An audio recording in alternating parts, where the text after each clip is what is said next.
Breaking news చూస్తున్నాం. రానున్న ఎన్నికలకు మరో అభ్యర్థిని జనసేన పార్టీ ప్రకటించింది. నిడదవోలు అభ్యర్థిగా కందుల దుర్గేష్ ను బరిలోకి దింపనున్నట్లు వెల్లడించింది. అయితే గతంలో రాజమండ్రి రూరల్ స్థానాన్ని దుర్గేష్ ఆశించారు. అయితే పొత్తులో భాగంగా ఆ స్థానాన్ని టీడీపీకి కేటాయించే అవకాశాలు ఉన్నట్లు సమాచారం. అయితే ఈ నేపథ్యంలో నిడదవోలు అభ్యర్థిగా దుర్గేష్ ను జనసేన ప్రకటించింది.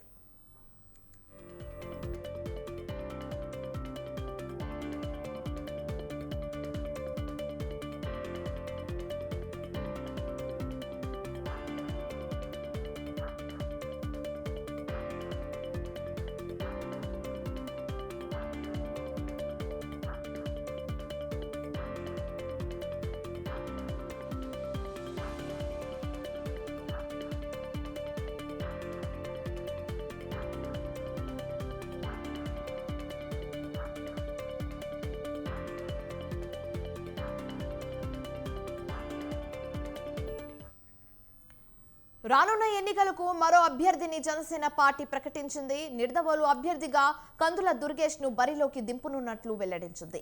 అయితే గతంలో రాజమండ్రి రూరల్ స్థానాన్ని దుర్గేష్ ఆశించారు.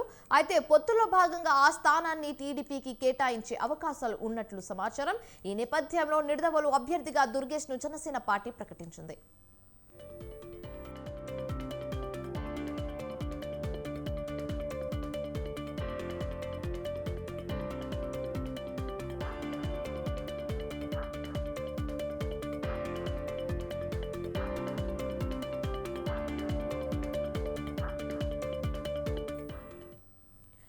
రానున్న ఎన్నికలకు మరో అభ్యర్థిని జనసేన పార్టీ ప్రకటించింది. నిడదవోలు అభ్యర్థిగా కందుల దుర్గేష్ ను బరిలోకి దింపనున్నట్లు వెల్లడించింది. అయితే గతంలో రాజమండ్రి రూరల్ స్థానాన్ని దుర్గేష్ ఆశించారు. అయితే పొత్తుల భాగంగా ఆ స్థానాన్ని టీడీపీకి కేటాయించే అవకాశాలు ఉన్నట్లు సమాచారం. అయితే ఈ నేపథ్యంలో నిడదవోలు అభ్యర్థిగా దుర్గేష్ ను జనసేన పార్టీ ప్రకటించింది.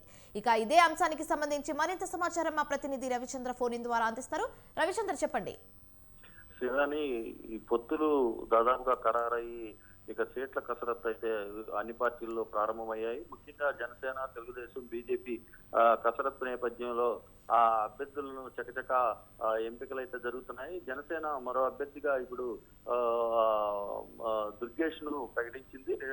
అంత గతంలో రాజమండ్రి రూరల్ అనుకున్న దుర్గేష్ అనుకోకుండా జనసేన నిడదవోలు అభ్యర్థిగా జనసేన లేటెస్ట్ గా ఇప్పుడే ఒక ప్రకటన విడుదల చేసింది. అంటే జనసేన కూడా తమ కేటాయించిన స్థానాల్లో అభ్యర్థుల ప్రకటనకు దాదాపు 20 స్థానాల వరకు జనసేన ఎమ్మెల్యే అభ్యర్థులుగా పోటీ చేసే అవకాశం ఉన్నందున పోటీకి సిద్ధమై అభ్యర్థులను చకచక